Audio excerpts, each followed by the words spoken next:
I'm live in the National Honey Show Trade Hall and I'm with Enid Brown, head judge. Hello, Enid.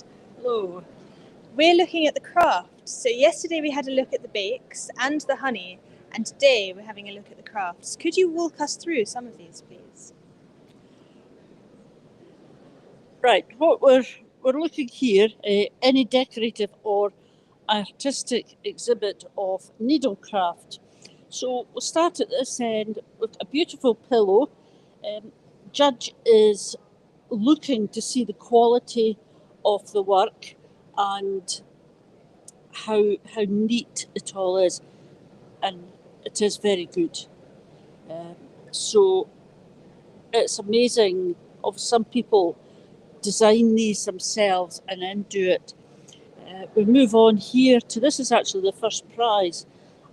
That is an amazing bee. It's absolutely beautiful there, and the pot of honey beside it.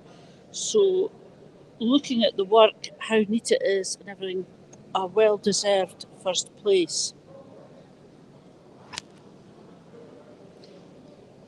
So we move on here. This is a third place one, and again, just a different type of needlework. So, and on to this, a map of the UK, and they've put a lot of work into this. All the different areas, what the areas are famous for. It's been very well done.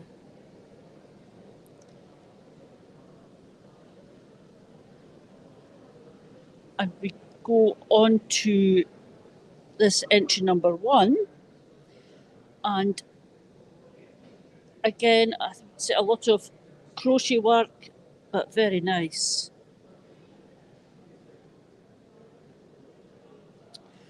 So this is on to a different class, a decorative or artistic exhibit relating to bees or beekeeping, but not needlecraft.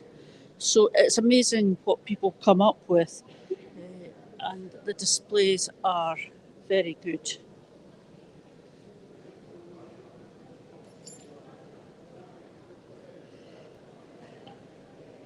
It's great what artistic thoughts go into all this. And that's a beautiful picture. For those of our viewers who are perhaps not so familiar with these sorts of pots, what is it? Is it just a pot? It has a stick in it? What is it? This is a honey pot which somebody has made. Take it off. There's the honey pot inside, so it's a container, but they've obviously made all this themselves, so that's very good. Very well made. And we've even got stained glass. Very neatly done. Great quality.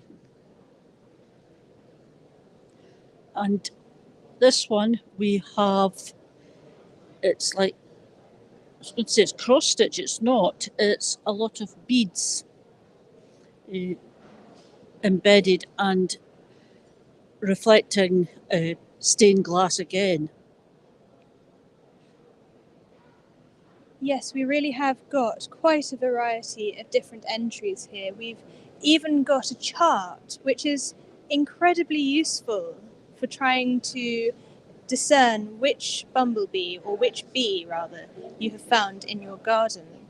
We've got some Lego down here, a very intricate looking Lego beehive, and some gorgeous honeycomb beside it. What is this honeycomb? Is it something that it looks like it could have been grown inside the jar? It is so difficult perhaps to have got it in there. Could you tell us about this, Enid? Yes, this is quite an art, getting the bees to do this. What the exhibitor has done is placed a single sheet of comb inside the bell jar, put it on top of the the brood area, encourage the bees up into it, but you do need a good strong colony and you do need a good flow on, because the bees could be, unless it's a really strong colony, the bees would be very reluctant to go up and work the comb. But yeah, lovely exhibit. And I was speaking to the exhibitor regarding that one, and he says you just have to cut all the comb out, but it'll be very good. This is an example of all different types of pollen.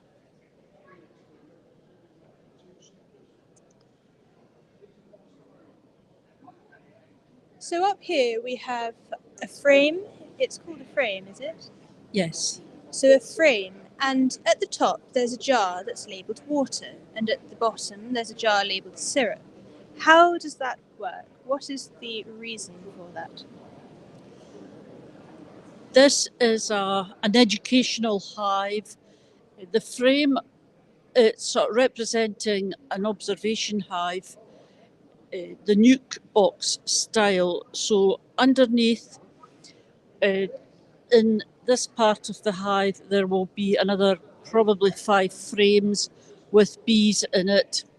The frame with the queen in it would be brought to the top so that when they're out at a display or a show, then they can educate the public.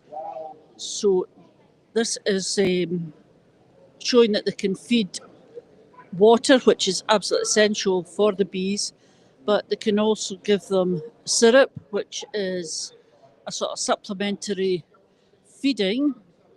But it's been very well done because it's showing the different plants that the bees can forage from and the resulting ripe fruit at the end of the successful pollination. So go on here to a game. Looks really interesting. And I'm sure some children will have great fun with this. And adults too, perhaps. I would think so, yes. We've got some lovely beeswax carvings here. We've got a hand holding 2 little children, some skeps and some beehives. It's absolutely stunning, and I can imagine that many, many hours of thought and preparation, let alone the work involved to actually carve these, it must have been a magnanimous effort. We've even got 2 adorable little turtles. How lovely. As we move on here, we continue down the wax sculptures and move into the wax candles. These must also have taken a lot of effort and a lot of work to get to this level. They are absolutely stunning. Enid, could you tell us about how the candles might be judged? Yes, it first of all depends on what type of candle is called for in that particular class. The ones we're on at the moment are decorated rolled candles, and they've got to be matching. Again, you need a good artistic eye for this one. The decoration on them, you're not allowed to have anything flammable. So all the decoration here is made with beeswax, but the judge will be looking to see how well they've been made, how artistic the exhibit is, and afterwards they will take it through to a room where there is a draft-proof room, and they will burn one of the candles. They observe it for about half an hour to see how well it burns. If the wick is the wrong size, it will either go out or it will burn too much. to watch the behaviour of the flame as well, and whether there's any guttering, which means wax running down the side of the candle. And then after about half an hour of burning, they extinguish and wait to see how long the candle stops smoking. It should be round about 5-6 seconds, and it should stop smoking. Let it cool down, and then they'll light it again just to see how easily it lights. Let it burn for just a wee while and then extinguish. And there's points given for all the different stages of judging.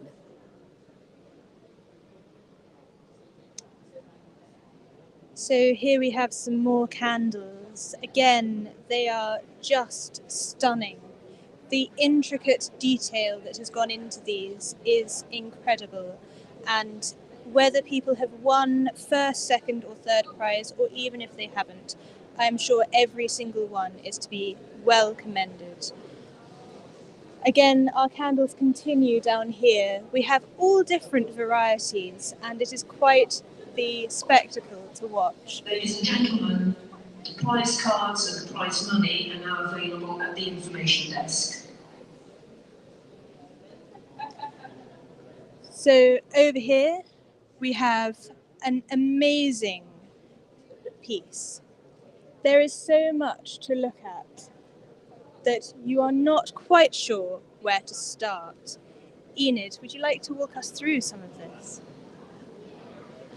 This is its third year for this class. It's a shop window display.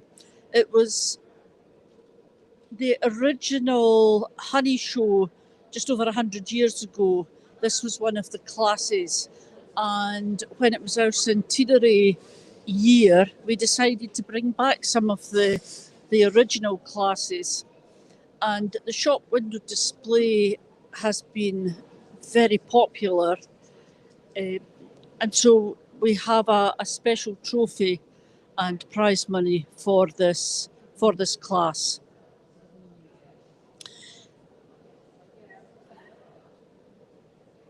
There's quite a lot they could put into it. Honey, both extracted and comb, and beeswax. The honey has got to be labelled as for sale, so the honey's got to be of good quality, and the labels have all got to comply with the labelling regulations. The candles, again, have all got to be of good quality, although we don't burn the candles in this display, but the honey is certainly tested. Again, the candles are just so stunning. The detail in them is incredible. Now, over here, my goodness, there are some very exciting looking crafts. Could you walk us through, perhaps, what this stand is? Is it honey labels? Is it honey jars? This is a label class. So your own design of label has to be displayed on a jar. So the whole point of this class is how artistic is the label, how relevant is it, and most importantly, does it comply with the labelling regulations? So where we've got to have, in this case is number 1, we've got Shirley honey, but there will be produce of England, which is essential. The weight given must be at least 4 millimetres high. It's got a best before date, it's got a lot number, and it's got details of the producer. So it's all about traceability. So yeah, a huge variety of labels, all designed by the exhibitor. Yes, they really are lovely. And over here, there is so much to look at. it's quite hard to work out where to start. We have many more candles going along the length of the table. We have what looks like candle wax cake, beeswax cake on the opposite side, and perhaps even a honeycomb head. What kind of classes and what kind of entries are these? These are a cake of wax. Again, read the schedule, because while there's several classes for cakes of wax, the size and that varies. So with class 71, we have one piece of beeswax, minimum 454 grams. So the judge will weigh each block of wax to make sure that it's within the weight limit, or at least that it's over the 454 grams. They'll look at the standard of moulding, make sure that it's not all sunk in the middle, it's not cracked anywhere, that the wax is of good quality. A nice pale wax is ideal. So an exhibitor, when they're preparing for this display, they are using cappings wax, which are the best, and they also have a lovely honey aroma. It's one of the hardest, it looks simple, but it's one of the hardest wax exhibits to prepare. The whole secret is having a very good mould, making sure there's a good lubricant on the mould, and then cooling it very, very slowly. If you cool a block of wax too quickly, you think it looks good, and then at the last minute you get a huge crack across the top of it, and it can be so frustrating.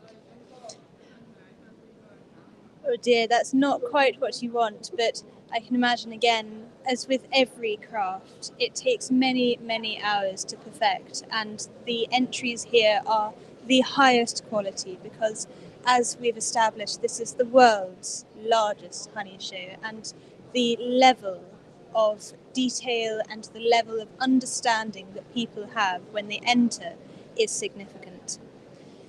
We seem to have, again, some honey cakes along this bit of the table, perhaps some honey shortbread, and along this side we have some magnificent crafts. Enid, would you like to talk us through some of these? This is a beeswax model class. None of it's to be moulded, so the exhibitor has had to make the whole thing. This is amazing. Beautiful thatched effect on the roof. What I would probably call a traditional type of croft. Here we have a lovely boat that's actually got second place, and I would say well deserved because there's a lot of work gone into that. This class is an artistic display of beeswax flowers. So everything you see here is made of pure beeswax. We can add a bit of colouring, and so when they do it, the flowers are so realistic. The judge is looking to see the artistic effect, how well the flowers have been made, because ideally those that are very good at beeswax flowers get the petals, they get the leaves very fine, and that's quite an art in itself. They certainly are stunning. They are exactly what you would want growing in your garden, I imagine. Perhaps we might not be able to achieve quite the finesse and perfection that they have managed there. As we move through the crafts, we find some other beautiful pieces. A light bulb made out of wax, and a house? Is this a house? This looks like some sort of a house. Absolute perfection. Again, some flowers with colours so stunning. It's hard not to believe they're real. And some flowers here, not quite with the same colours, but the beauty that's portrayed is still absolutely magnificent. Over here we have some wooden structures. Enid, do you think you might be able to tell us what these structures are? Because for someone who's maybe not so familiar with bees, they just look like wood. Yes, this is the inventions class, and people are always looking for new ways of dealing with the bees, dealing with the varroa mite, which is quite a problem.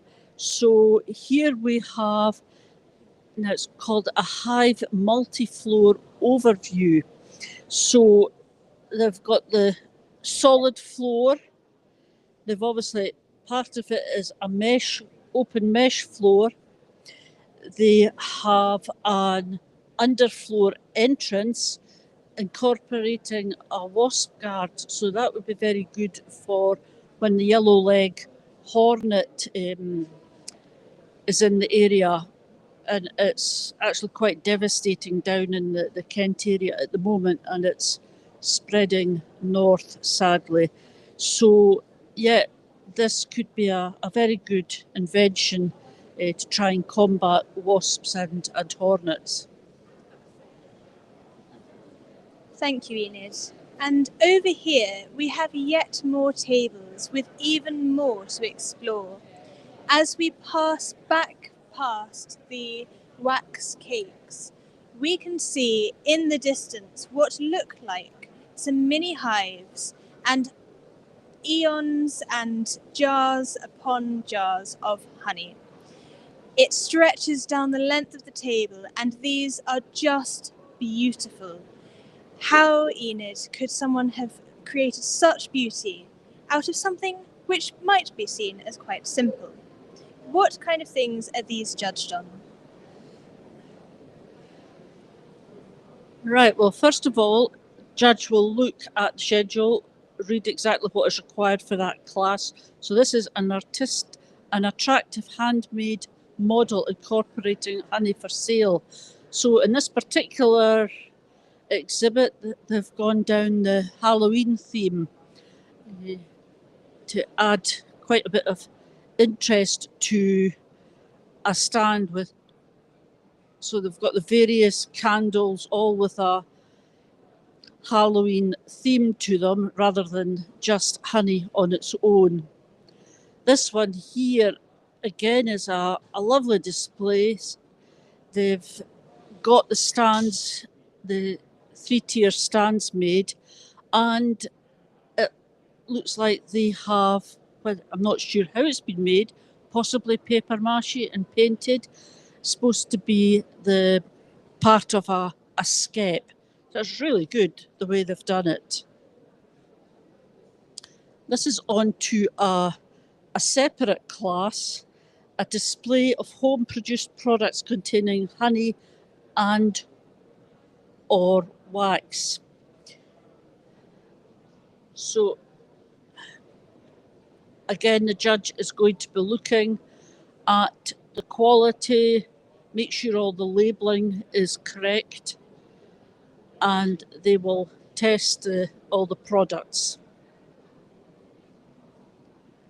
As we move on, we continue in this class, and my goodness, the beautiful scent of honey when you're having a bath and the gorgeous tasting honey fudge afterwards, I can imagine would be a treat anybody would want to enjoy.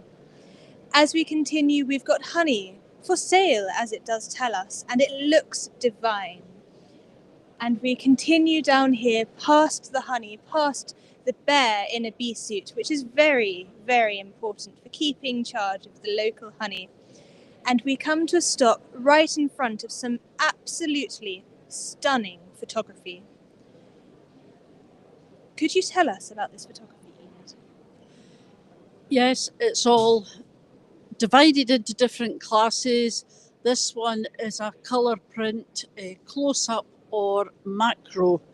So the judge will be looking to see the quality of the photograph. Does it comply with the schedule, even the frame round about the photograph has got to be a particular size. That winning exhibit there is very sharp. The detail is amazing on it, so well done to the winner for that one. But yeah, huge variety. And it certainly gives the judge a pretty hard time deciding on the placings. But the photographs are all judged prior to the show opening, because it obviously takes quite a long time to study the photographs, to work out the placings, to make comments on all the photographs as well. And the comments are very useful because that lets the exhibitor and the public know what the judge has been looking for and possibly help them in the future, just giving them some tips. They certainly are stunning, and I adore these black and white photographs. I love the coloured ones, but the black and white photographs add something just that little bit extra. It's been lovely to go around the crafts with you, Enid. Thank you very much for your time. Thank you. It's been lovely to have you viewers follow us along. And don't forget, you can keep following, as well as liking, subscribing and sharing on social media. This has been the National Honey Show 2025 Day 3.